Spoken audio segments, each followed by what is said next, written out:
Ils sont en première ligne. Beaucoup moins médiatisés que le personnel soignant, les ambulanciers sont pourtant sur le pied de guerre depuis le début de la crise sanitaire. Chez AVS Transport, ce sentiment d'être laissé de côté se traduit par le manque de protection. Aucune livraison de masques n'a été faite avant début avril, et encore une soixantaine seulement pour tout le monde, loin d'être suffisant. L'activité habituelle a bien diminué. À la régulation, 2 personnes sont encore en activité contre 5 normalement. Elles gèrent les appels, essentiellement des appels d'urgence, des appels du centre 15 et des prises en charge liées au Covid-19. Nathalie, alias Nanou, est responsable du service et cette situation commence à être pesante moralement. Moi, je travaille depuis 35 ans et j'ai jamais vu ça. Jamais. Jamais. Il y a eu des hauts et des bas, mais comme ça, jamais. Jamais. La première semaine, on se disait, allez hop, ça va passer. Ça va passer.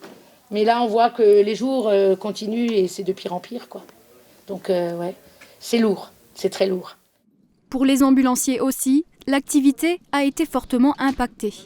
Le réel impact, c'est surtout la vraie gymnastique intellectuelle pour être dans de bonnes conditions d'hygiène, pour nous-mêmes ne pas devenir vecteurs du virus concrètement. Hein. Avant chaque prise en charge, Brice et son collègue Steve revêtissent combinaison intégrale, masque FFP2, lunettes et gants. La transmission se fait de manière gouttelette et manuportée, donc il est vraiment important pour ne pas l'avoir sur nos vêtements et notre équipement de travail, d'avoir une tenue complète, hermétique. Et puis encore en rentrant dans l'hôpital, en fait, ils nous donneront encore des gants, ils nous demanderont de mettre des gants. Après chaque intervention, les points de contact sont désinfectés et en fin de journée, le véhicule subit un nettoyage de fond en comble.